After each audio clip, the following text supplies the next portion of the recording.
So in the last class we are having the solubility products and ionic products.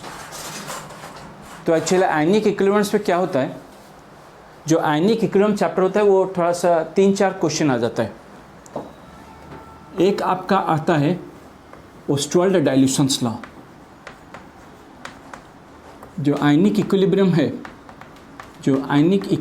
है उसमें जो question आता है, एक नंबर 1 ओस्टवाल्ड डाइल्यूशंस लॉ के ऊपर आता है. ओस्टवाल्ड डाइल्यूशंस लॉ, फिर कॉमन आयन इफेक्ट मिला के एक क्वेश्चन होता है. एक क्वेश्चन आपका होता है Ostwald dilutions law, common ion effect. दूसरा क्वेश्चन आता है आपका pH.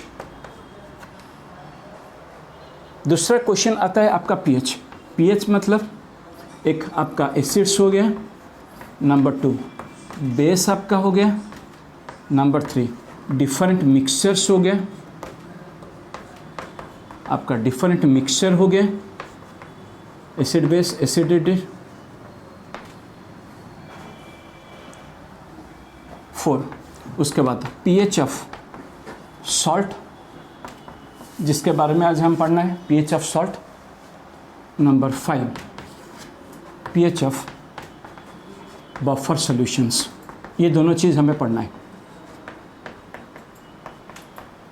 PH of buffer solutions, ये 2 चीज़ हमें कवर करना है.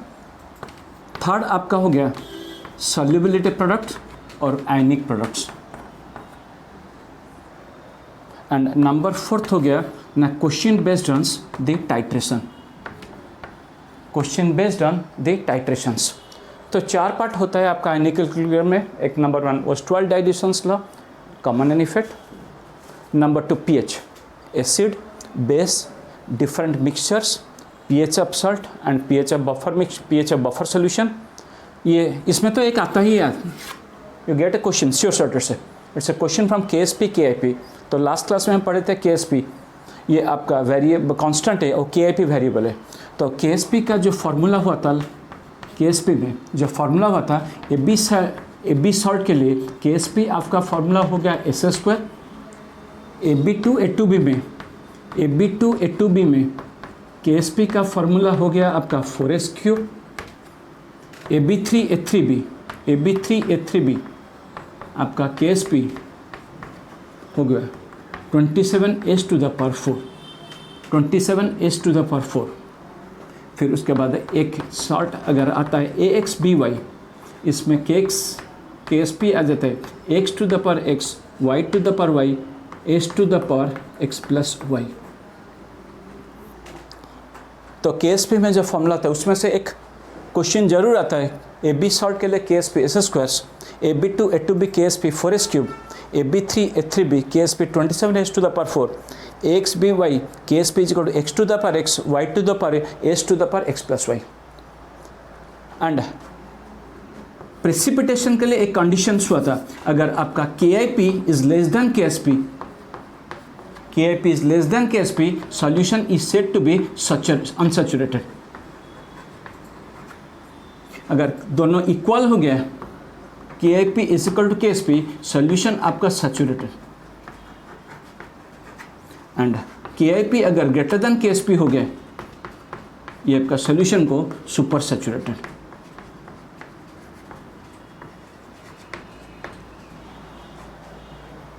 और एक इंपॉर्टेंट चीज़ है, जब हम सॉल्यूशन बनाते हैं थोड़ा सा कभी कभी प्रेसिपिटेशन हो जाता है. जब सॉल्यूशन बनाते हैं तो प्रेसिपिटेशन हो जाता है. प्रेसिपिटेशन का जो कंडीशन होता है, 2 कंडीशंस. प्रेसिपिटेशन सॉल्ट के लिए, प्रेसिपिटेशन के लिए 2 कंडीशंस. एक कंडीशन ये जो सुपर सैचुरेटेड है, ये सुपर सैचुरेटेड का नाम PPT. तो 2 कंडीशंस. तो एक KIP is greater than KSP, नहीं तो जो सॉल्ट है उसका वेरी लो KSP होता है. वो आपका टाइट्रेशन पार्ट में हम कवर करेंगे. तो प्रेसिपिटेशन जो होता है उसके लिए 2 कंडीशन होता है. तो हम जब सोल्यूशन बनाते हैं, अगर अनसैचुरेटेड होता है या सैचुरेटेड प्रेसिपिटेट, तो प्रेसिपिटेशन के लिए 2 कंडीशन होता है. KIP must be greater than KSP, और जो सॉल्ट है उसका KSP मिनिमम हो जाए. जितना लो KSP होगा, जितना लेस द लो KSP, जितना लो KSP रहेगा तो उतना ही प्रेसिपिटेशन अच्छा होता है.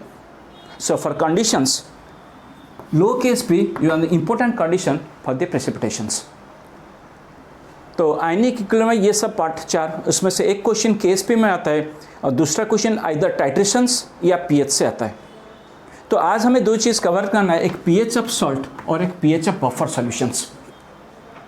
आज हमें कवर करना है दो चीज़, pH of salt and pH of buffer solution. pH of salt and pH of buffer solution. ये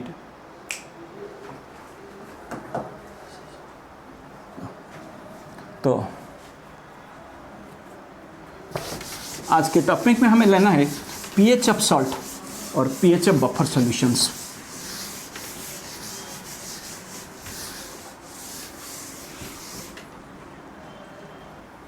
तो पहले हेडिंग लेते हैं pH ऑफ सॉल्ट, जिसमें आता है hydrolysis of salt. pH of salt जिसमें आता है हाइड्रोलिसिस ऑफ द सॉल्ट. उसका थोड़ा सा थ्योरी समझेंगे फिर न्यूमेरिकल करेंगे. pH ऑफ सॉल्ट और हाइड्रोलिसिस ऑफ द सॉल्ट. तो सॉल्ट का pH निकालने के लिए जो पढ़ना पड़ता है हाइड्रोलिसिस ऑफ द सॉल्ट, एक टेबल बनाएंगे. ये बनाएगी सॉल्ट, उसके बाद आपका आ गया एग्जाम्पल्स. ये आपका आ गया KH. KH मतलब हाइड्रोलिटिक कांस्टेंट. KH मतलब हाइड्रोलिटिक कांस्टेंट. फिर आता है अल्फा और H which is equal to the degree of hydrolysis. Degree of hydrolysis. उसके बाद आता है pH इक्वेशंस. तो pH ऑफ सॉल्ट जानने के लिए एक टेबल को याद रखना जरूरी है. एक सॉल्ट, एक एग्जाम्पल्स, उसके बाद KH. KH मतलब हाइड्रोलिटिक कांस्टेंट. उसके बाद alpha is equal to H, degree of hydrolysis. उसके बाद ये आपका pH इक्वेशंस. तो एक टेबुलर कॉलम को हमें याद रखना है.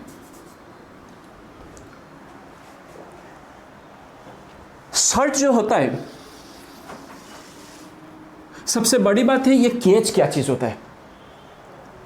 मैंने बताया था कि ये जो आयनिक इक्विलिब्रियम जो होता है, आयनिक इक्विलिब्रियम जो डिफरेंट टर्म होता है, एक आपका Ka होता है, एक आपका Kb होता है, एक आपका Kw होता है, एक आपका KH होता है, एक आपका KSP और KIP. जो आयनिक इक्विलिब्रियम जो टर्म सब आता है, एक टर्म आपका Ka हो गया, एक Kb हो गया, एक Kw हो गया, एक KH हो गया और KSP. K जो है ये डिसोसिएशन और आयनाइजेशन कांस्टेंट वीक एसिड्स. तो K किसके लिए होता है ना, आपका वीक एसिड के लिए. स्ट्रॉन्ग एसिड के पास K नहीं आता है, वो ऑस्टवाल्ड में पढ़ेंगे. तो जो K होता है वो the dissociation constant of the weak acids. Similarly Kb का वैल्यू किसके पास होता है ना, वीक बेस के पास. Kw किसके पास होता है, सो Kw का वैल्यू आइदर वाटर और आपका एनी सॉल्यूशन के पास होता है. KH आपके पास हर एक सॉल्ट के पास होता है. और KSP लास्ट क्लास में बताया था, ये आपका PPT सॉल्ट के लिए होता है. अगर हम Ka के बारे में न्यूमेरिकल कर रहे हैं तो K मतलब आप weak acids, dissociation weak acids की बात कर रहे हैं. Kb मतलब वो weak base, dissociation constant weak base के लिए बात कर रहे हैं. अगर हम Kw की बात कर रहे हैं तो वाटर या एनी सॉल्यूशन के बारे में बात कर रहे हैं. We are talking about water और एनी सॉल्यूशन. अगर हम KH के लिए बात करें तो KH मतलब एनी सॉल्ट. तो आज पढ़ने जा रहे हैं KH. उसके बाद अगर KSP और KIP तो वो PPT salt, less sparingly salt.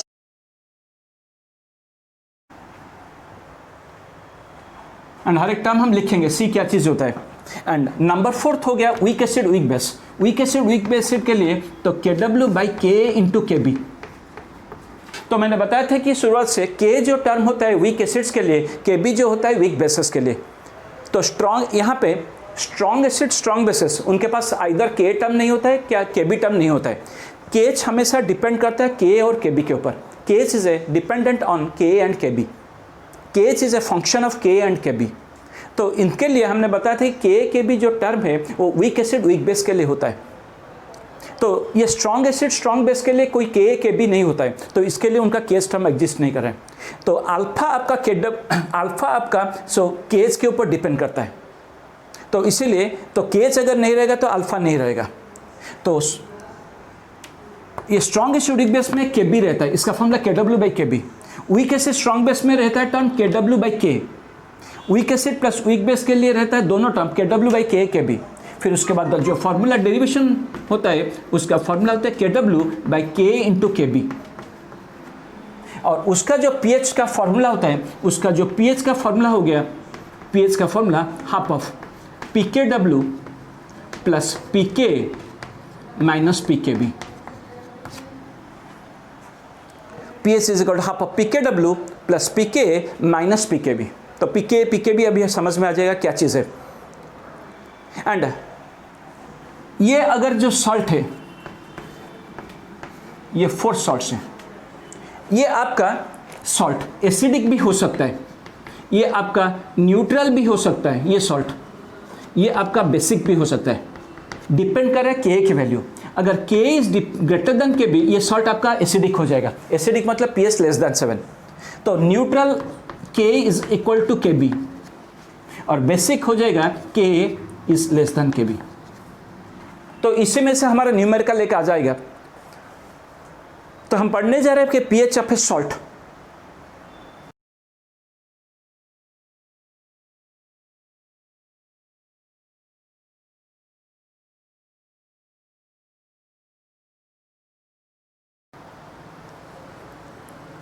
तो हम करने जा रहे हैं कि आज क्वेश्चन अभी न्यूमेरिकल करने जा रहे हैं the pH of A salt. तो pH ऑफ ए सॉल्ट के साथ एक टर्म अटैच होता है आपका hydrolysis of the salt. The pH of A salt is always associated with the term hydrolysis of the salt. तो कोई भी सॉल्ट का pH का वैल्यू निकालने के लिए 3 चीज़ ज़रूरी होता है। So 3 things are compulsory to know for pH। एक सॉल्ट के पास होता है KH यानी कि हाइड्रोलिटिक कांस्टेंट, अल्फा जो दूसरा नाम H होता है उसका नाम डिग्री ऑफ हाइड्रोलिसिस, और एक होता है pH इक्वेशन। तो salt 4 types: salt of strong acid plus week strong base, salt of strong acid plus weak base, salt of weak acid plus strong base, salt of weak acid plus weak base. तो salt कैसे पता चलता है question में? अगर कोई question में K का वैल्यू नहीं है, Kb का वैल्यू नहीं है, तो वो दोनों स्ट्रॉन्ग हो गया। क्यों मैंने बताया कि K होता है वो आपका dissociation constant of the weak acids और Kb होता है dissociation constant of weak base. अगर क्वेश्चन में K और Kb दोनों का वैल्यू नहीं है तो ये हो गया आपका strong acid strong base salt. अगर क्वेश्चन में आपका सिर्फ Kb का वैल्यू है, अगर आपका Kb का वैल्यू है वो आपका हो गया salt of strong acid plus weak base. अगर आपका सिर्फ K का वैल्यू है तो ये हो जाएगा वीक एसिड और स्ट्रॉन्ग बेस। अगर both K Kb is value is given, it is said to be the K Kb value is given, it is said to be the weak acid plus weak base. तो KH का जो 4 formula हो गया, salt of strong acid के लिए KH do not exist, क्योंकि तो KH जो टर्म होता है वो K Kb के ऊपर डिपेंड करता है। स्ट्रॉन्ग एसिड वीक बेस के लिए वीक बेस मतलब Kb एग्जिस्ट करे, इसका फॉर्मूला Kw/Kb, और week acid strong base Kw/K, week acid plus weak base Kw/K Kb। उसके बाद अल्फा एक होता है डिग्री ऑफ हाइड्रोलिसिस, ये हो गया Kw/Kb इंटू सी रूट ओवर Kw/K इंटू सी रूट ओवर और Kw/K Kb रूट ओवर। फिर थर्ड लास्ट हो गया आपका pH इक्वेशन। जो strong acid strong base salt है वो आपका pH 7 न्यूट्रल। ये अगर strong acid plus weak base है तो स्ट्रॉन्ग एसिड वीक बेस, यहाँ पे स्ट्रॉन्ग एसिड वीक बेस मतलब एसिडिक हो गया, एसिडिक का pH लेस देन 7 हो जाएगा। उसका जो इक्वेशन हो गया half of pKw minus pKb minus log C। अगर week acid plus strong base वो आपका बेसिक हो जाएगा, बेसिक मतलब pH ग्रेटर देन 7 हो जाएगा, तो pH is equal to half of pKw plus pK plus log C। एक इंपॉर्टेंट चीज़ हमें याद रखना है यहाँ, अगर Kb है तो माइनस Kb है तो माइनस माइनस होगा, अगर K है तो प्लस प्लस हो जाएगा। सिमिलर टर्म है यहाँ pKw minus pKb minus log C और pKw plus pK plus log C। अगर क्वेश्चन में Kb है तो दोनों टर्म माइनस हो जाएगा, अगर K है तो दोनों टर्म प्लस हो जाएगा। अगर दोनों टर्म ये वाला क्वेश्चन बोथ K और Kb है वीक एसिड वीक बेस के लिए, इसका pH हो जाएगा half of pKw plus pK minus pKb। तो ये चीज़ हमें याद रखना है, अगर क्वेश्चन में K Kb दिया नहीं गया, K Kb value is not given, that is a strong acid strong base, answer सीधा 7 हो गया। सॉल्व करने की कोई ज़रूरत नहीं है। अगर आपके पास Kb का वैल्यू है तो उसका इक्वेशन हो जाएगा half of Pkw minus Pkb minus log C. P क्या होता है अभी आ रहे हैं। अगर आपके पास क्वेश्चन के पास K है तो प्लस प्लस हो जाएगा, Kb है तो माइनस माइनस हो जाएगा, Pkw minus Pkb minus log C half. अगर K है वो हो जाएगा Pkw plus Pk plus log C. अगर आपके पास बोथ K और Kb है वो आपका हो जाएगा half of Pkw plus Pk minus Pkb। ये सॉल्ट हमेशा pH 7, ये आपका एसिडिक सॉल्ट हो जाएगा। pH लेस देन 7 ये आपका बेसिक सॉल्ट हो जाएगा। लेकिन जब दोनों वीक एसिड वीक बेस हो गया, ये आपका एसिडिक भी हो सकता है, ये न्यूट्रल भी हो सकता है, ये बेसिक हो सकता है। It depends upon the K and Kb। तो पहले हमें 3 चीज़ जानना है, इसमें से हमें न्यूमेरिकल करना है, इसमें से हम न्यूमेरिकल करना है, फिर उसके बाद हमें समझना है वो KH क्यों नहीं एग्जिस्ट कर रहा है। तो अभी फर्स्ट न्यूमेरिकल में आ रहे हैं, अभी हम न्यूमेरिकल में आ रहे हैं।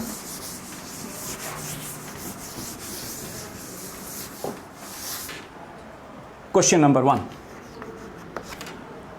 अभी एक सॉल्ट दे दिया CH3COONA, उसका जो कॉन्सेंट्रेशन दे दिया 0.1 मोलर। ये जो 0.1 मोलर कॉन्सेंट्रेशन है ये आपका C हो गया, वो कॉन्सेंट्रेशन C। उसका K का वैल्यू हो गया 2 × 10⁻⁵ और क्वेश्चन हो गया आपका फाइंड बिट 1 KH यानी कि hydrolytic constant, bit 2 alpha degree of hydrolysis, bit 3 pH। तो एक सॉल्ट दे दिया आपको CH3COONA, वो दे दिया 0.1 मोलर, मोलर मतलब C concentration, K 2 × 10⁻⁵, find KH alpha pH।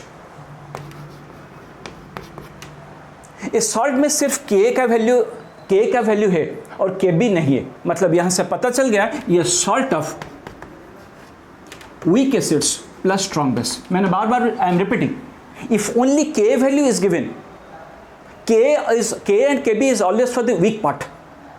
तो K है मतलब weak acid और Kb नहीं है मतलब strong base। Again I am repeating, so K value is given, so it is weak acids, and Kb value is not there, so that is equal to strong base। So this is a salt of weak acid plus strong base। तो weak acid plus strong base के लिए KH, हमारे पास formula भी लिखा था, Kw by क्या हो जाएगा, Ka हो जाएगा। Kw का मतलब है ionic product of the water, वो कांस्टेंट होता है। Kw एक कांस्टेंट होता है, Kw हमेशा कांस्टेंट होता है आयनिक प्रोडक्ट ऑफ वाटर, जिसका नाम आयनिक प्रोडक्ट ऑफ वाटर, ये एक कांस्टेंट होता है हमेशा, कांस्टेंट ये आपका 10⁻⁻14 होता है। सो याद रखिए कि Kw का वैल्यू हमेशा कांस्टेंट 10⁻⁻14। अभी K का वैल्यू है 2 × 10⁻⁻5, 2 × 10⁻⁻5, यानी कि अभी हाफ हो गया 0.5 × 10⁻⁹, यानी कि 10 मल्टीप्लाई करने से तो 5 × 10⁻⁻10। तो पहले हमें पता करना है कि कौन सा टाइप का सॉल्ट है। K का वैल्यू है, Kb नहीं है। K का वैल्यू है इसलिए वीक एसिड्स, Kb का वैल्यू नहीं है तो स्ट्रॉन्ग बेस। तो उसका फॉर्मूला हमने बता दिया, KH is equal to Kw by K। तो Kw वैल्यू कांस्टेंट है 10⁻⁻14 और K 2 × 10⁻⁻5, ये हो गया 0.5 × 10⁻�9 विच इज इक्वल टू 5 × 10⁻10। अभी जो टेबल बताया था उसे हमें याद रखना है, हाइड्रोलिटिक चार्ट या हाइड्रोलिसिस चार्ट। उसके बाद अल्फा मतलब degree of hydrolysis. Degree of hydrolysis का फॉर्मूला होता है Kw by K × C। इसको भी कभी कभी हम बोलते हैं कि KH by C। तो अल्फा का formula Kw by K × C root बर्फ और KH by C। तो यहाँ से KH का वैल्यू निकल आया, ये KH का वैल्यू। तो अल्फा का formula Kw by KC, Kw by K आपका KH हो गया, तो KH by C, और ऊपर KH का वैल्यू निकला है 5 × 10⁻⁻10, 5 × 10⁻⁻10, और ये आपका कॉन्सेंट्रेशन 0.1, कॉन्सेंट्रेशन आपका 0.1, यानी कि ये अब 10⁻⁻1 हो गया और उसका रूट ओवर। तो अल्फा का वैल्यू हो गया Kw by K × C। ये फॉर्मूला आपको यू हैव टू रिमेंबर। तो तो अल्फा इज इक्वल टू के डब्ल्यू बाई के इंटू सी, तो के डब्ल्यू बाई के सी, ये के एच बाई सी हो गया, तो के एच का वैल्यू ऊपर आया है 5 इंटू 10⁻⁻, कॉन्सेंट्रेशन 0.1 यानी कि 10⁻⁻1, तो ये आपका हो गया 5 इंटू 10⁻⁹, तो ये आपका हो गया 5 इंटू 10⁻⁹। इसको रूट ओवर निकालने के लिए यहाँ पे हम 10 मल्टीप्लाई करेंगे, 10 डिवाइड करेंगे, ये आपका हो जाएगा 50 इंटू 10⁻⁻10। सो 50 इंटू 10⁻⁻10 मतलब रूट ओवर 50, तो रूट ओवर 50 माने अप्रोक्सीमेटली 7, और 10⁻⁻10 ये आपका 7 इंटू 10⁻⁻5, 7 इंटू 10⁻⁻5। ये आपका जो होता है अल्फा का नाम है डिग्री ऑफ हाइड्रोलिसिस। कभी कभी क्वेश्चन आता है what is the percentage of hydrolysis, degree मतलब अल्फा, अगर है परसेंटेज हाइड्रोलिसिस मतलब हमेशा डिग्री इंटू 100 होता है, सो डिग्री मतलब अल्फा इंटू 100, तो अल्फा आपका पास ऑलरेडी 7 इंटू 10⁻⁻5 इंटू 100, तो आपका हो गया 7 इंटू 10⁻⁻3 परसेंटेज। थर्ड, अभी सबसे मोस्ट इंपोर्टेंट क्वेश्चन में आ रहे हैं ये वाला पीएच।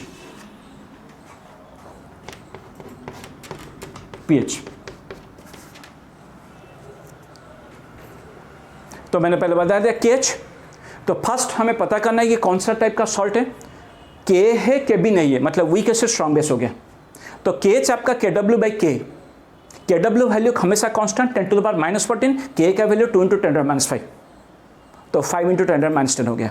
अल्फा वैल्यू के डब्ल्यू बाई के इंटू सी, यानी कि के एच बाई सी हो गया। अगर अल्फा का मतलब डिग्री है, परसेंटेज मतलब हम डिग्री में 100 मल्टीप्लाई करेंगे। नेक्स्ट पीएच आ गया, तो पीएच के लिए मैं बार बार रिपीट कर रहा हूं, अगर के है सो दोनों टर्म प्लस प्लस हो जाएगा, अगर के बी है दोनों टर्म माइनस माइनस हो जाएगा, के है दोनों टर्म मतलब पीके लॉग सी, तो अगर के है दोनों टर्म प्लस हो जाएगा, इस टर्म में के है, तो पीएच का फॉर्मूला है half of pK W plus pK A plus log C, ये फॉर्मूला हमें याद रखना है। अगर के है तो दोनों टर्म प्लस होगा, अगर के बी है तो ये दोनों टर्म माइनस पीके बी माइनस लॉग सी होगा, अगर के है ये पीके डब्ल्यू हमेशा रह गया, अगर के है ये दोनों पीके प्लस लॉग सी होगा, अगर के बी है ये माइनस पीके बी माइनस लॉग सी होगा, अगर के बी दोनों है तो प्लस पीके होगा माइनस पीके बी, तो यहाँ टर्म के है, सो पीके डब्ल्यू प्लस पीके प्लस लॉग सी, तो यहाँ पे हमें वैल्यू निकालना है। तो पहले पीके डब्ल्यू +2 से हमें पता है कि पी मतलब ये आपका माइनस लॉग, पी का मतलब क्या होता है कि माइनस लॉग पी के डब्ल्यू, पी मतलब negative logarithm. What is the P is the positions, it's a Greek term positions means negative logarithm, negative, तो पी मतलब माइनस लॉग, के डब्ल्यू का वैल्यू हमें 10⁻⁻14, तो के डब्ल्यू क्या है उसके बारे में हम नेक्स्ट क्लासेस हो जाएगा। व्हाट इज के डब्ल्यू, सिर्फ हमें याद रखने के डब्ल्यू का वैल्यू 10⁻⁻14, सो पी के डब्ल्यू, पी मतलब पोजीशंस, पी मतलब नेगेटिव लॉगरिथम 10⁻⁻14, ये आपका हो जाएगा 14, तो पीके डब्ल्यू का वैल्यू याद रखिए, सो पीके डब्ल्यू का वैल्यू 14। फिर उसके बाद आ गया पीके ए, फिर से मैं रिपीट कर रहा हूँ, पीके मतलब P means is equal to minus log, negative logarithm, तो +2 की फंडामेंटल था pH, negative logarithm for hydrogen, so pK minus log, K is equal to 2 into 10⁻⁻5, and log का फॉर्मूला ये हो जाएगा माइनस लॉग ऑफ 2 इंटू 10⁻⁻5, ये आपका 5 minus log 2। तो पहले बताए थे कि minus log of a into 10⁻⁻b, ये आपका होता है b माइनस लॉग है, so minus log of 2 p minus log of 2 into 10⁻5 is equal to 5 minus log 2, और लॉग 2 का वैल्यू 0.3010 होता है, सो यू आर टेकिंग 0.3, ये आपका 4.7 हो गया। फिर उसके बाद log C, log of concentration, तो लॉग ऑफ कॉन्सेंट्रेशन में कॉन्सेंट्रेशन सी मतलब 0.1 मोलर सॉल्ट का कॉन्सेंट्रेशन है, ये CH3CO में सॉल्ट है, उसका concentration C 0.1, so log of 0.1 मतलब लॉग ऑफ 10⁻⁻1, लॉग ऑफ 10⁻⁻1 मतलब ये -1 हो गया। तो मैंने बता दिया कि हम बात करें कौन से सॉल्ट की, week acid strong base. Weak acid मतलब के होता है, तो equation half of pKw plus pK plus log C। pKw हमेशा होता है कि 14, p मतलब minus log of 10 to the minus 14, pK minus log of 2 into 10 to the power minus 5 minus 2 to 4.7, और log C मतलब log of 0.1 log of 10 to the minus 1 तो यहाँ पे हमने सब्स्टिट्यूट कर दिया, pH is equal to half of pKw का value 14 हो गया, pK आपका 4.7 हो गया, फिर प्लस log C मतलब ये -1 हो गया, -1 हो गया मतलब 14 प्लस 18.7, 18% -1 17.7 बाई 2, तो 8 हो गया 1.7, तो ये आपका हो जाएगा 8.85 के पास आसपास हो जाएगा। तो ये आंसर्स करेक्ट से हमें कैसे पता चलेगा? So how to know that is answer is correct? क्योंकि ये सॉल्ट है weak acid strong base, weak salt is equal to weak acid strong base, मतलब ये बेसिक मतलब इसका जो pH है it should be greater than 7, तो आंसर्स ग्रेटर देन 7 है। तो ये बेसिक सॉल्ट हो गया, वीक एसिड स्ट्रॉन्ग बेस मतलब ये आपका बेसिक सॉल्ट हो गया, ये बेसिक सॉल्ट हो गया मतलब उसका जो pH ग्रेटर देन 7 आना चाहिए। तो बेसिक सॉल्ट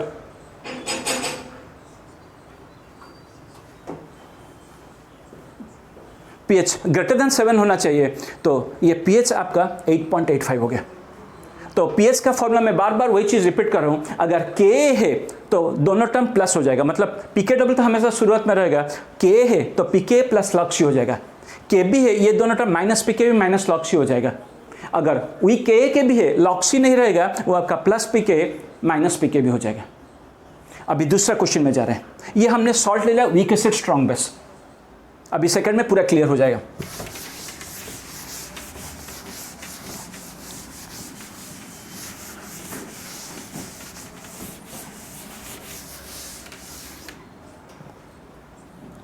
अभी हमें question number 2, so taking question number 2। Suppose हमने ले लिया अमोनियम नाइट्रेट NH4NO3, उसको Kb दे दिया आपको 3 × 10 to the power -5, और क्वेश्चन में तो हमेशा लॉग का वैल्यू दे देता है, log 3 का वैल्यू आपका वो दे देता है 0.48। उसके बाद आपका क्वेश्चन हो गया व्हाट इज फाइंड, आपका KH क्या हो गया, बीट 2 अल्फा डिग्री ऑफ हाइड्रोलिसिस क्या हो गया, एंड बीट 3 pH क्या हो गया, सबसे इंपॉर्टेंट pH।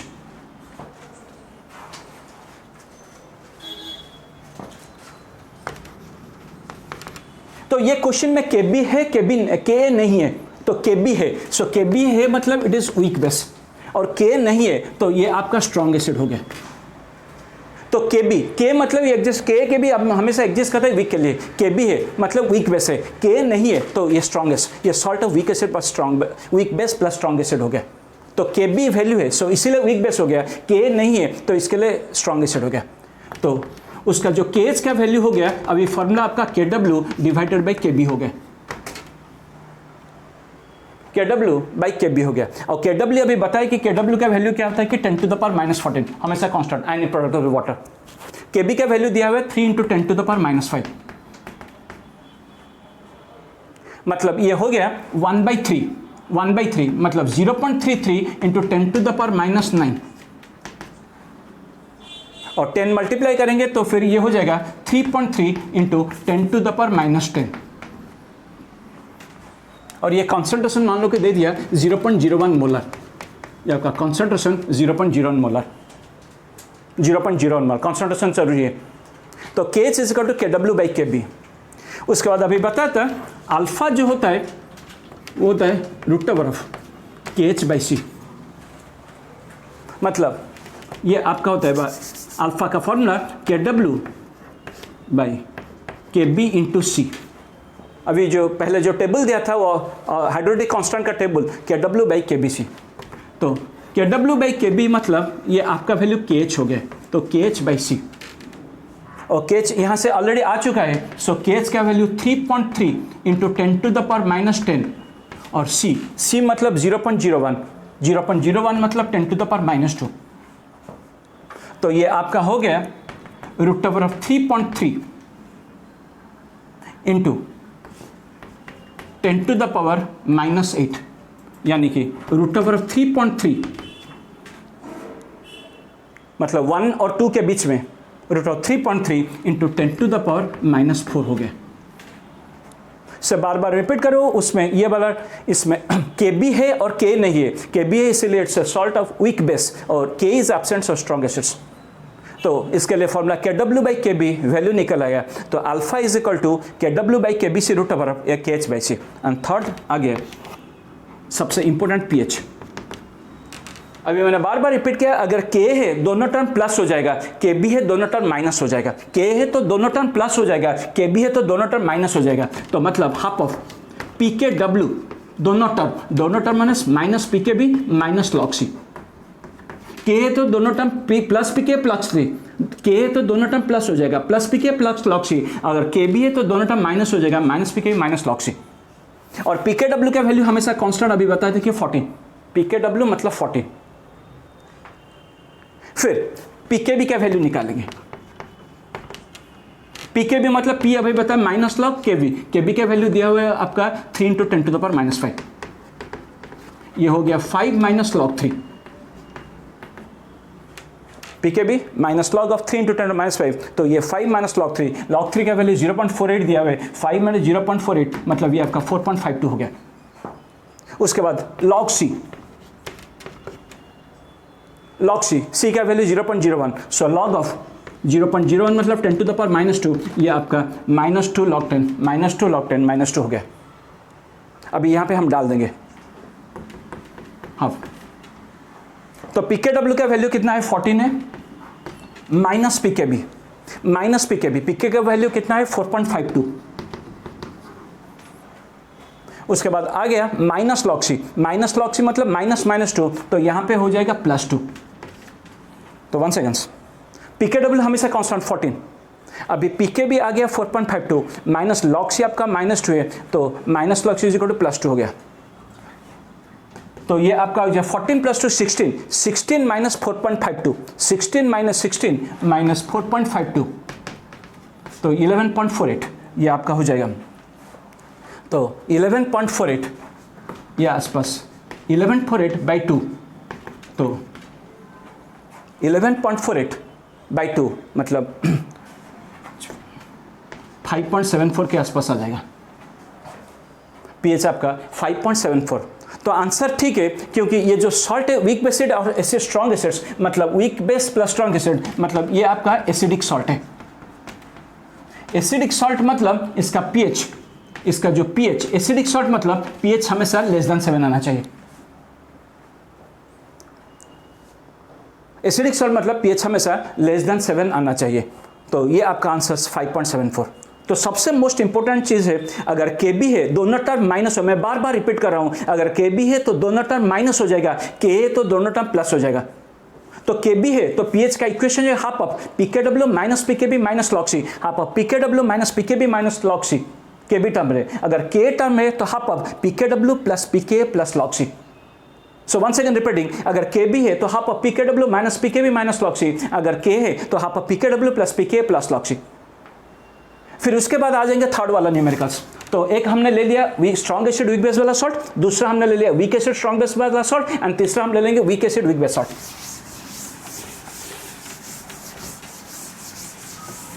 सो तीसरा थर्ड वाला हम ले लेंगे कि weak acid weak base salt. So third salt will be taking the salt of weak acid और वीक बेस। सो थर्ड वाला क्वेश्चन नंबर 3, तो हमने ले लिया कि अमोनियम एसीटेट CH3CONS4, उसका मान लो कि दे दिए 0.1 मोलर। अभी दोनों वीक है मतलब आपका K का वैल्यू दे दिया 2 × 10⁻⁻5 और Kb का वैल्यू सपोज ले दिया 3 × 10⁻⁻5। तो वही क्वेश्चन हो गया आपका, find bit 1 KH, bit 2 alpha, bit 3 pH। Number 1 आपका KH हो गया। KH अभी हो जाएगा Kw/K × Kb। अगर ओनली K है तो Kw/K, अगर ओनली Kb है तो Kw/Kb, अगर दोनों टर्म है Kw/K Kb, तो तो KW का वैल्यू अभी बताया था कांस्टेंट 10 टू द पावर -14 है, K का value 2 into 10 to the power -5 and KB का value 3 into 10 to the power -5। तो ये आपका हो जाएगा 1/6 इंटू 10 टू द पावर -10 हो गए -4 हो गए 1/6 0.16 इंटू 10 टू द पावर -4 16 यानी कि 1.6 इंटू 10 मल्टीप्लाइंगे 10 डिवाइड करेंगे 10 सो 10 टू द पावर -5 या 16 इंटू 10 टू द पावर 10 -6 हो सकता है। तो 1/6 इंटू 10 टू द पावर -4 मतलब 0.16 इंटू 10 टू द -4।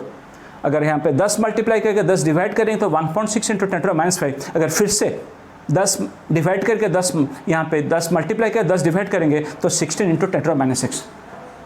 तो KH सिर्फ K है तो KW/K होगा, अगर सिर्फ KB है तो KW/KB होगा, अगर दोनों टर्म में KW/KB हो जाएगा। जो टेबल पहले दिया था वो बहुत इंपॉर्टेंट है, उसको ही हमें याद रखना है। फिर उसके बाद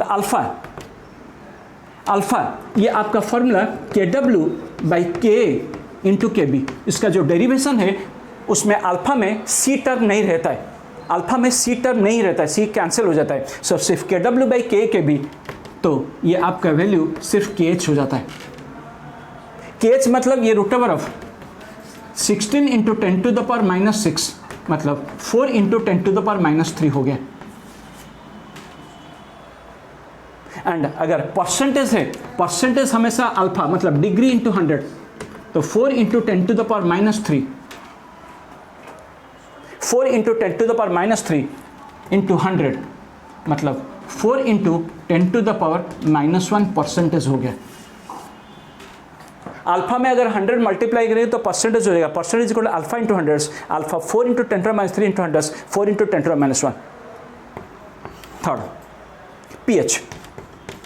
पीएच का फॉर्मूला भी बताया, पीएच सब PKW plus PK minus PKB, C term नहीं रहता है। तो अगर ओनली KB है तो PKW तो पहले आ गया, अगर KB है तो minus PKB minus log C, अगर K है तो plus PK plus log C, अगर KB है तो C टर्म वैनिश हो जाता है उसमें डेरिवेशन में, वो टर्म रहता है PK माइनस PKB। तो PKW का आपका टर्म आपका 14 होता है। अभी हम निकालेंगे कि PK मतलब ये आपका माइनस लॉग ऑफ K मतलब 2 इंटू 10 टू द पावर -5 मतलब ये आपका 5 माइनस log 2, log 2 का वैल्यू दे देता है 0.3, log 2 का वैल्यू 0.3, तो 5 माइनस 0.3 ये आपका 4.7 हो गया। ठीक उसी तरह से आपका PKB आपका हो गया minus log of 3 into 10 to the power -5, तो 3 इंटू 10 टू द पावर 5 मतलब 5 माइनस log 3, log का वैल्यू दे देता है। सो log 3 का वैल्यू 0.48, तो ये हो जाता है आपका log 3 का वैल्यू 0.48, log 3 का वैल्यू 0.48 तो मतलब होता है 4.52।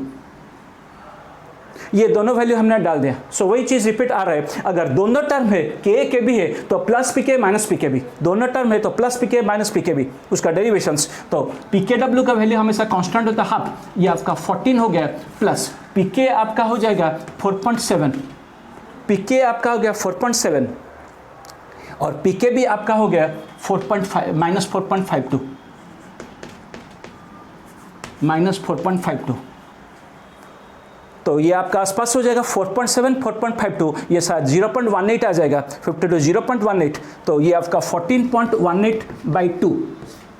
You just check the calculations, ये 0.7 0.52 मतलब ये आपका हो जाएगा 0.18 हो जाएगा। सो 14.18/2 तो यानी कि 7.09 के पास आसपास आ जाएगा,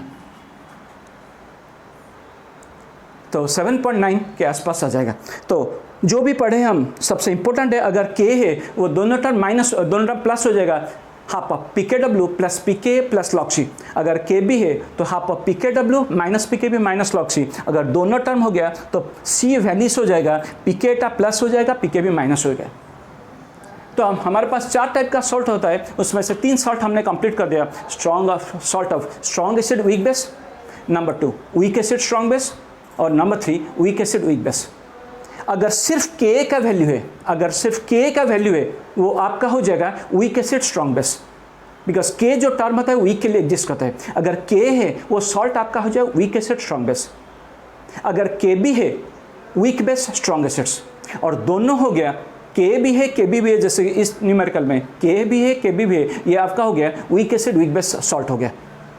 अगर दोनों टर्म नहीं है, के भी नहीं है के भी नहीं, वो आपका salt of strong acid strong base हो गया. जैसे कि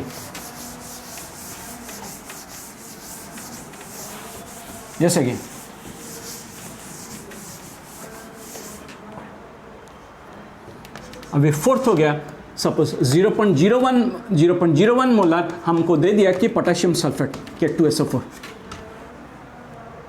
उसका पीएच क्या होता है, उसमें के वैल्यू नहीं कि के भी वैल्यू नहीं है, तो मतलब ये सॉल्ट ऑफ आपका हो गया strong acid plus strong base. Strong acid plus strong base मतलब हमेशा न्यूट्रल, मतलब 7. तो strong acid plus strong base, strong acid plus strong base हमेशा न्यूट्रल होगा, हमेशा न्यूट्रल होगा. But week acid weak base neutral नहीं होगा हमेशा. Week acid weak base salt of strong acid, अगर दोनों स्ट्रॉन्ग है, अगर दोनों स्ट्रॉन्ग है ये न्यूट्रल हो जाएगा. लेकिन जब अगर वीक एसिड वीक बेस हो गया, ये आपका डिपेंड कर रहा है के बी वैल्यू के ऊपर.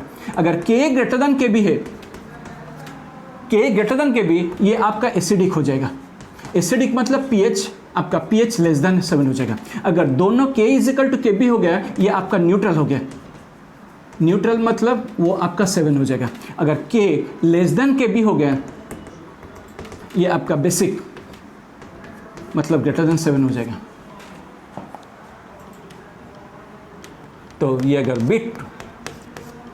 Bit 3 strong acids plus weak base हो गया, स्ट्रॉन्ग एसिड वीक बेस नाम से पता चल गया, ये आपका एसिडिक हो जाएगा. एसिड स्ट्रॉन्ग है तो पीएच आपका लेस देन 7 हो जाएगा. एंड बिट फोर्स अगर week acid plus strong base है, बेस स्ट्रॉन्ग है, ये बेसिक हो जाएगा, तो पीएच आपका ग्रेटर देन 7 हो जाएगा. और जो स्ट्रॉन्ग एसिड स्ट्रॉन्ग बेस जो सॉल्ट है, स्ट्रॉन्ग एसिड और स्ट्रॉन्ग बेस जो सॉल्ट है, उसमें के भी डज नॉट एग्जिस्ट. तो कि there is no term K B, so since K or KB term does not exist, so KH does not exist. अगर KH नहीं एग्जिस्ट कर रहे तो alpha also does not exist. Alpha also does not exist क्योंकि alpha is a function of KH. KH is a function of KB. KH KB के ऊपर depend कर रहा है और अल्फा KH के ऊपर डिपेंड कर रहा है. तो ये हो गया आपका pH ऑफ सॉल्ट हो गया. तो 4 टाइप का सॉल्ट होता है. pH ऑफ सॉल्ट हो गया, तो स्ट्रॉन्ग एसिड स्ट्रॉन्ग बेस, उसका आंसर हमेशा 7 होगा. Strong acid weak base less than 7 होगा. Week acid plus strong base greater than 7 होगा. लेकिन सबसे इंपॉर्टेंट है वीक एसिड वीक बेस, उनके पास के बी वैल्यू होता है, वो डिपेंड कर रहे हैं. उसके बाद और एक चीज हो गया, दो pH हमें आज पढ़ना है. एक pH ऑफ सॉल्ट हो गया, pH ऑफ सॉल्ट हो गया, और एक pH ऑफ बफर सॉल्यूशंस. दो चीज हमें आज पढ़ना है, एक pH ऑफ सॉल्ट एंड दूसरा pH ऑफ बफर. तो बफर क्या होता है, दो चीज पढ़ना है, एक pH ऑफ सॉल्ट और दूसरा pH ऑफ बफर. अगेन +2 से हमें पता है कि डेफिनेशन से buffer solutions, those solutions, buffer solution are those solution whose pH remain constant by adding few drops of acid or base.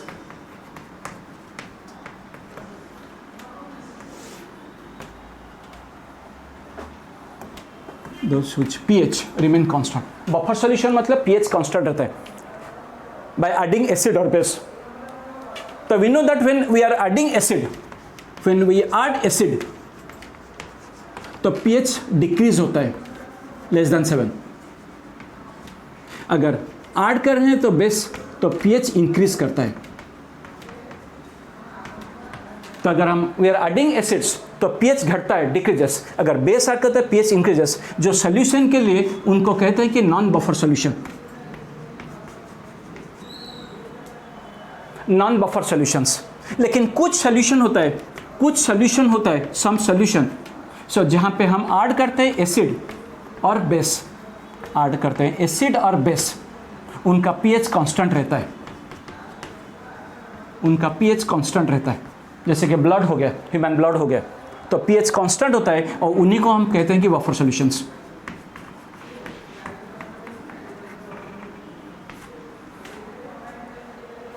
तो बफर सॉल्यूशन हो गया पीएच कांस्टेंट। अगर हम ऐड कर रहे हैं एसिड या बेस, अगर पीएच चेंज नहीं करता buffer solution.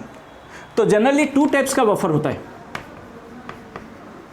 2 types of buffer solutions, 2 types of buffer solution होता है। एक आपका एसिडिक बफर होता है, एक आपका एसिडिक बफर होता है, और दूसरा आपका बेसिक बफर होता है। आपका एसिडिक बफर होता है और दूसरा आपका बेसिक बफर होता है।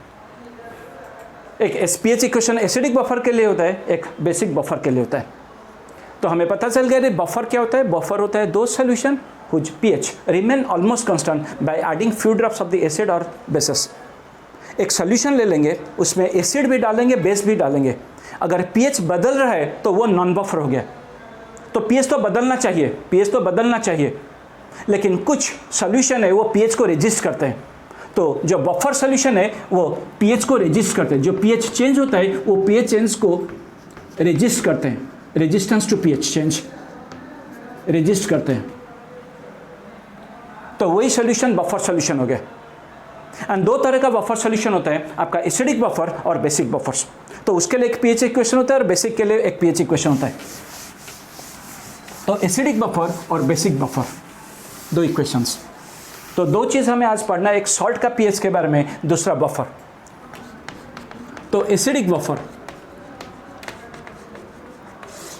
एसिडिक बफर मतलब it's a mixture of weak acid plus it's salt with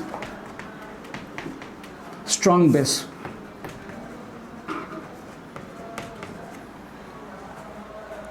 तो एसिडिक बफर मतलब weak acid and it's salt with a strong base. एक वीक एसिड ले लेंगे, it's salt with a strong base. जैसे कि weak acid मतलब हमने एक कंटेनर में नहीं लिया CH3COH। सपोज हम एग्जांपल ले रहे हैं weak acids, CH3 weak acids. दूसरा टेस्ट में उसी इट्स वही वीक एसिड्स हमने CH3COH और उसमें डाल दिया एक स्ट्रॉन्ग बेस NaOH। तो वही वीक एसिड को, so we can not change the weak acids. तो एक वीक एसिड, एक टेस्ट में ने वीक एसिड ले लिया एसिडिक एसिड्स, फिर दूसरा में उसी एसिड को लेना है CH3COH, उसमें हमने डाल दिया कि स्ट्रॉन्ग बेस। तो उसके बाद सॉल्ट आ गया CH3CONA प्लस वाटर। तो ये जो हो गया इसका सॉल्ट, इट्स, ये इट्स का इंपॉर्टेंस है, तो इट्स सॉल्ट हो गया।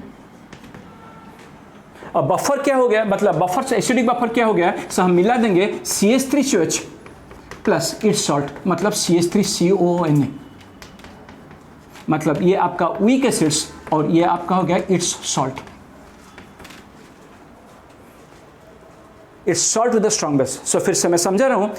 तो एसिडिक बफर मतलब एक कंटेनर में हम वीक एसिड ले लेंगे, acidic acid, formic acid, benzoic acid, oxalic acid, propanoic acid, butanoic acid. एक टेस्ट में हमने वीक एसिड ले लिया। दूसरा में क्या करेंगे, जो यहाँ पे जो पहला टेस्ट में जो वीक एसिड ले लिया उसी को लेना है, we can not change the acids. तो अगर हमने वहीं पे वीक एसिड एसिडिक एसिड ले लिया, दूसरे में उसको लेना कंपलसरी है, we can not take it. तो सपोज यहाँ पे हम एसिडिक एसिड लेंगे, यहाँ पे फॉर्मिक, नहीं चलेगा। तो क्योंकि IPAC में बोला कि इट्स सॉल्ट्स, तो यहाँ पे हमने वीक एसिड एसिडिक एसिड ले लिया, तो यहाँ पे वही एसिड एसिडिक एसिड, उसमें एक स्ट्रॉन्ग बेस डालना है, तो NaOH। तो ये आपका हो जाएगा इट्स सॉल्ट हो गया। फिर उसके बाद इसको हमें यहाँ डालना है। तो definition weak acids it's salts. तो वीक एसिड मतलब CH3COH प्लस CH3CONA, ये आपका एसिडिक बफर हो गया। तो इस बहुत सारा एग्जाम्पल निकल आएगा। तो सपोज हमने डाल दिया CH3COH plus CH3CO, potassium salt हो गया। तो acetic acids sodium acetate, acetic acid potassium acetate, formic acids बहुत सारा एग्जाम्पल निकल आएगा। Formic acids plus formic salt CH3CO, formic acid plus formic salt HCONA। This is acetic acid plus acidic salt, acetic acid plus acidic salt, formic acid plus formic salt. Again suppose HCOH plus HCOOK। Benzoic acids, all the organic acids are weak acids. Benzoic acid C6H5COH plus sodium benzoate salt C6H5 COONA like this. तो ज़्यादातर जो question आता है इसके बारे में आता है आपका। तो वीक एसिड मतलब हमने एक टेस्ट ट्यूब में यहाँ पे हमने क्या ले लिया, वीक एसिड्स। दूसरा टेस्ट ट्यूब में हम क्या करेंगे, दूसरा टेस्ट ट्यूब में क्या करेंगे, वही वीक एसिड सेम, क्योंकि उसका डेफिनेशन आईपीएस में बोला कि इट्स। तो जो वीक एसिड यहाँ पे ले लिया वही वीक एसिड लेना है, फिर इसमें हमें डालना है कि स्ट्रॉन्ग बेस। तो उसमें क्या बन गया, ये सॉल्ट बन गया। तो सॉल्ट को हम यहाँ पे डाल दिया के, तो यही हो गया आपका एसिडिक बफर, यही आपका हो गया एसिडिक बफर्स। तो उसका जो हेंडरसन इक्वेशंस, जो कॉन्सेप्ट है साइंटिस्ट हेंडरसन दिए थे, तो उसका जो पीएच इक्वेशंस, तो पीएच इक्वेशन होता है आपका pKa plus log of molar concentration of the salt, log of molar concentration of the salt divided by molar concentration of weak, W मतलब वीक एसिड्स। तो इसको बोलते हैं कि हेंडरसन, ये कॉन्सेप्ट हेंडरसन ने दिए थे, ये Henderson equation pH of acidic buffer.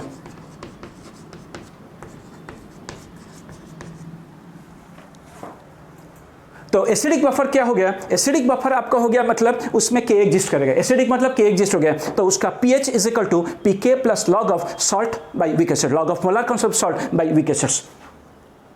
ठीक उसी तरह से वही डेफिनेशन में हमारा बेसिक बफर आ जाएगा। अगर हमको एसिडिक बफर हमने समझ लिया तो बेसिक बफर भी समझ में आ जाएगा।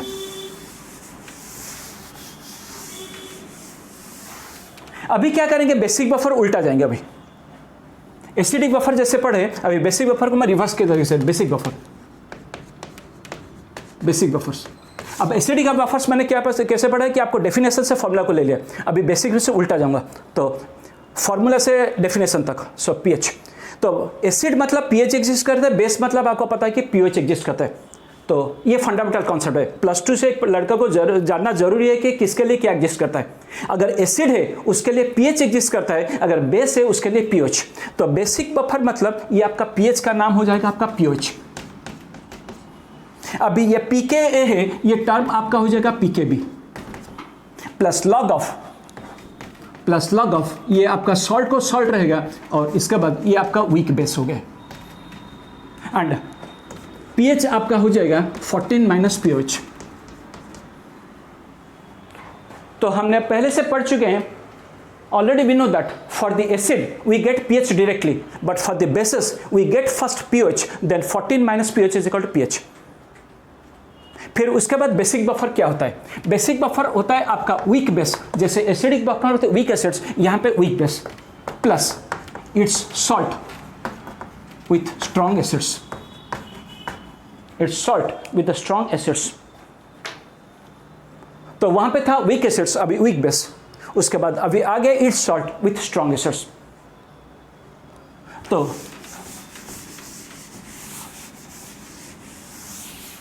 यहां पे हमने एग्जांपल ले रहे हैं वीक बेस। सपोज हमने वीक बेस आपको ले लिया NH4OH, ammonium hydroxides, ammonium hydroxide और Na block hydroxide, ferric hydroxide, ferrous hydroxide, copper hydroxide, zinc hydroxide.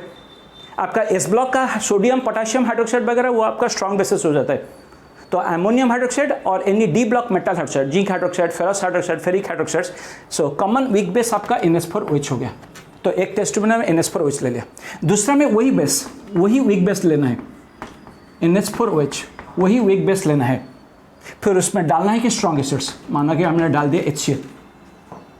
तो ये आपका वीक बेस, जो वीक बेस हमने पहला टेस्ट में लिए हैं उसी को लेना है। फिर उसके बाद यहाँ पे डालेंगे स्ट्रॉन्ग एसिड्स। तो ये आपका हो गया NH4Cl प्लस वाटर, मतलब सॉल्ट हो गया।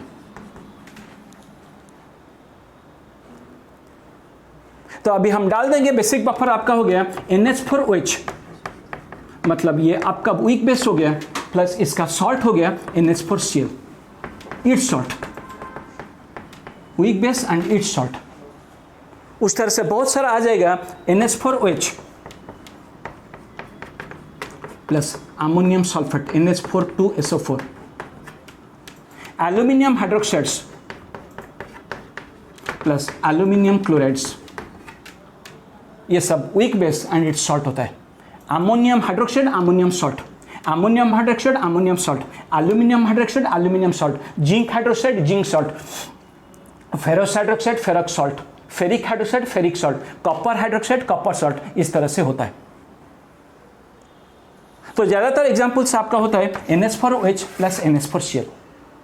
सो दो न्यूमेरिकल हम ले लेंगे, एक एसिडिक बफर का न्यूमेरिकल और एक बेसिक बफर का न्यूमेरिकल्स। एक एसिड बफर का न्यूमेरिकल्स और दूसरा हम ले लेंगे तो बेसिक बफर का न्यूमेरिकल्स। तो एसिड बफर और बेसिक बफर लेने से 4 मॉलिक्यूलर मास हमें याद रखना है। एक CH3COH acidic acids, molecular mass हमें याद रखना दे देता है, फिर भी we must know molecular mass. Acidic acid का ये हो गया 12 3 15 16 28 32, इसका मॉलिक्यूलर मास 60। नेक्स्ट CH3CONA, इसका मॉलिक्यूलर मास एस का 59 प्लस 23, ये आपका 82। 59 आपका 23 82 हो गया। एक आपका हो गया NH4OH, ये nitrogen 14 plus 4 18 19 plus 16 35 molecular mass. और एक NH4Cl, NH4Cl मतलब ये आपका हो जाएगा 18 प्लस क्लोरीन 35.5 मतलब 53.5। 4 इंपॉर्टेंट मॉलिक्यूलर मास बफर में, एक एसिडिक एसिड का 60, CH3CON 82, NH4OH 35 और NH4Cl 53.5। Question number 4, molecular mass तो दे देता है हमेशा क्वेश्चन में। Question number 1, 120 gram of CH3COH in 400 ml is mixed with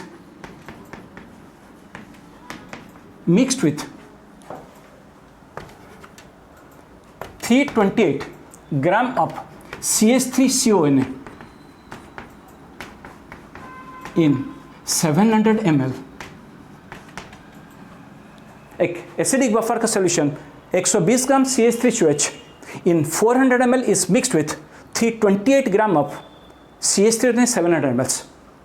उसमें K का वैल्यू दे दिया मान लो 2 × 10⁻⁻5 और log 2 वैल्यू दे देता है MCQ में log 2, तो ये आपका वैल्यू 0.3 0.3010, हम 0.3 लेते हैं और पूछ रहे कि pH क्या है। तो वीक एसिड का मास दे दिया, उसका वॉल्यूम दे दिया, फिर उसका जो सॉल्ट है ये वीक एसिड हो गया। एसिडिक बफर कैसे पता लगे, ये वीक एसिड हो गया, ये आपका इसका सॉल्ट हो गया। तो वीक एसिड हो गया, उसको मास भी दे दिया, उसका वॉल्यूम भी दे दिया। तो यहाँ पे सॉल्ट, उसका एसिड भी दे दिया, उसका वॉल्यूम दे दिया, फिर के दे दिया, फिर आपको पीएच निकालना है। तो पीएच मतलब आपको एसिडिक बफर, ये आपका एसिडिक बफर हो गया। तो पीएच इज इक्वल टू, मैंने बताया कि P K plus log of concentration of the salt, molar concentrate of the salt by molar concentrate of the weak acids, Henderson equations. तो pH equation आपका हो गया pK plus log salt by weak acids. तो एक एक term निकालना है पीके। अभी बताते हैं पीके मतलब minus log P minus log, P का मतलब नेगेटिव लगा, then P minus log K is equal to 2 × 10⁻⁵।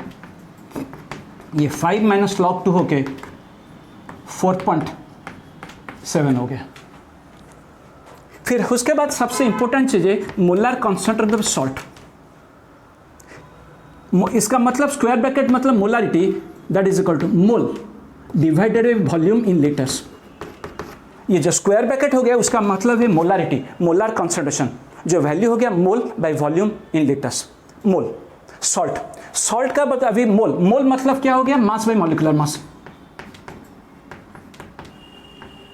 Bye volume in litre.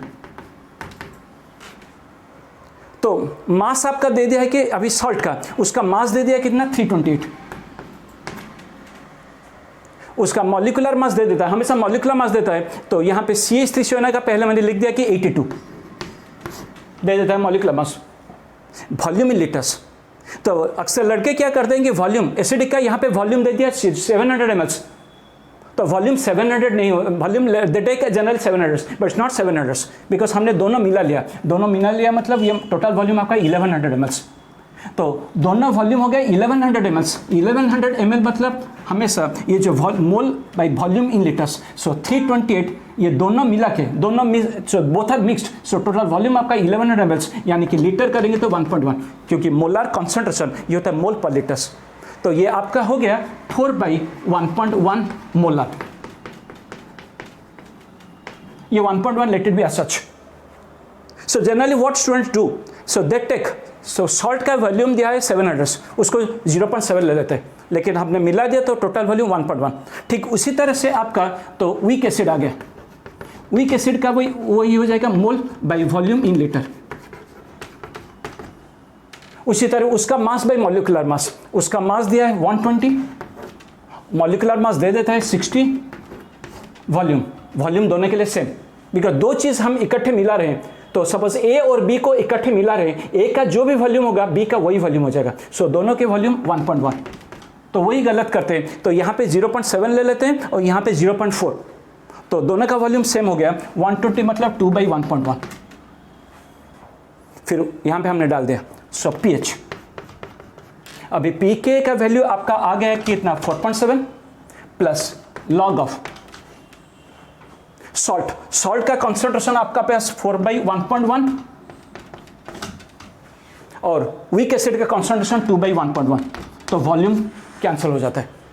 उसके बाद ये आपके पास रह गया 4.7 प्लस log 4/2 मतलब log 2 हो गया, 4.7 प्लस log 2 हो गया, एंड log 2 का वैल्यू आपका 0.3 होके आंसर्स 5 पे आ गया। ये आपका एसिडिक बफर हो गया। ठीक उसी तरह से बेसिक बफर अगर क्वेश्चन है, उसी तरह से बेसिक बफर में क्या हो जाएगा, पीएच निकालने के लिए पहले आपका पीओएच आ जाएगा, फिर आपको 14 माइनस करना। ठीक उसी तरह से सो पीओएच आ जाएगा, फिर उसी तरह से 14 पीएच हो जाएगा, उसी तरह से 14 माइनस करना है।